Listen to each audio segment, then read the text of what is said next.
Oh, hello there. I didn't see you. I'm just sitting here in my red Jacob hoodie. This cost me $80. What's up, folks? Welcome back to a brand new YouTube video. In today's video, we're going to be talking about some of the most famous brands in American history, such as SanJev, Jobdan, Ike, and Puaya. And last but certainly not least, Adios.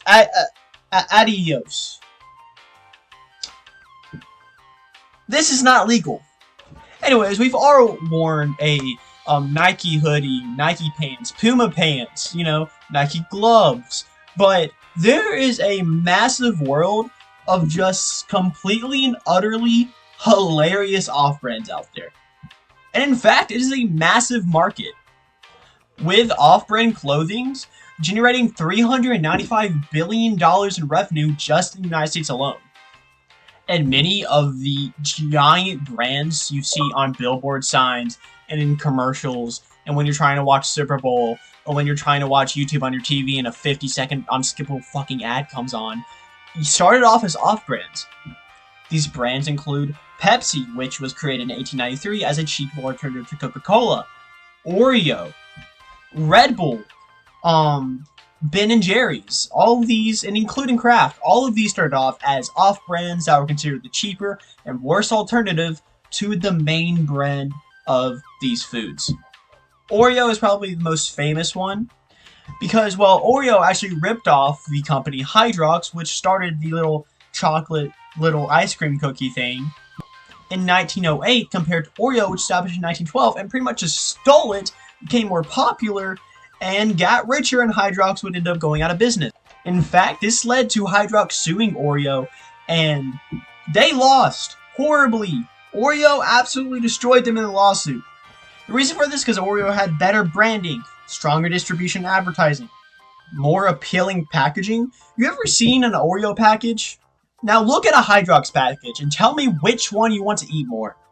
There are many other off-brands, which though today are still considered off-brands, are incredibly famous and well-known, such as Kirkland at Costco, the Kirkland Signature, which is a very well-respected off-brand and is often higher quality than a lot of the main brands. There is the so-called Walmart brand, EQ8, which is the most popular, and I get a lot of EQ8. I mean, I'm lower class, man. Like, I'm telling you right now, like, all of the stuff I buy, most of it is Walmart brand. There's also Trader Joe's, Amazon Basics, Members Mark, Sam's Choice. All of these are off-brands, many of which you've probably heard of. And there are a lot of other popular ones, which is Great Value, which is also seen as the Walmart brand, which is really mostly what I buy. There's also Papa Murphy's, which is a pizza off-brand, as well as Little Caesars Hot and Ready, which is technically an off-brand of Little Caesars. That is controversial, though, and we will not be getting any more into this video about that. Pretty much the point is that there's off-brands everywhere. You will buy something off-brand in your life, and pretty much the funniest one of these is the ones that just have the logos wrong. Like I showed you at the beginning of the video, I have quite a few of these that I obtained recently, and when I say obtained recently, I mean like a week ago, because my mom decided to go shopping off at AliExpress. Also, all of it came in like 2 sizes too small. I am 6 foot tall, that is not going to do it for me.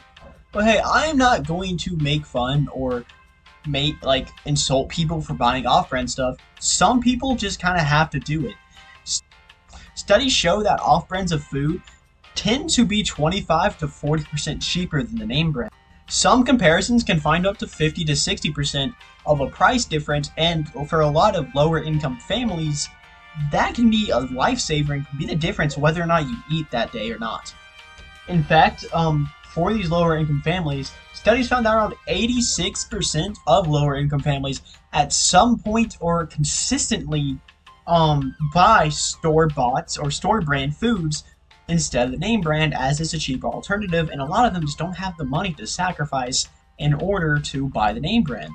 In fact, even some higher income households, that being households making more than $100,000 a year, buy off-brand or store-brand foods nearly as much as the lower medium households do, with more than half of high-income consumers saying at some point per month they will buy some off-brand or store-brand foods compared to the name brand. Why? Because they just don't feel like doing it, as a lot of off-brands tend to be around the same, if not higher quality than name brands. In fact, one of the main reasons that a lot of the name brands are more expensive is because it has the name attached to it. Think about it this way. Red Lobster can be horribly expensive because it's Red Lobster. Everyone knows Red Lobster. Everyone loves Red Lobster and their juicy, succulent bread. Anyways, but if you were to go to Red Lobster and buy a lobster, get some bread, which you should. If you don't, you're weird. Some chicken, maybe, some fries, like I always do. I love myself some chicken and fries. I am 15 years old. That's gonna probably come out to about $50 to $60. Where if you go to a restaurant like Blue Crab or something, it's not gonna be nearly as much money, being more around $20, maybe $30. And, maybe that would have been a lot 30, 40 years ago, but now, that's just kind of the average price. And with groceries nowadays being over 300%, you gotta do what you gotta do. In fact, since 1995, the price for foods and beverages has gone up between 125 to 128% in the United States alone. And if something is $1, that pretty much means it's gonna be around $2.30 today. Now, that may not seem like a lot, but let's say something $10, that means that's going to go up to around $20, and that is a massive price difference. Now, of course, that is heavily simplifying inflation, economics, all of that, but all this kind of just shows that off-brand foods can really help save some people and make sure some people can eat. Anyways, I've been SanJev. Like, subscribe, turn on notification, your phone, free. I will see you next time.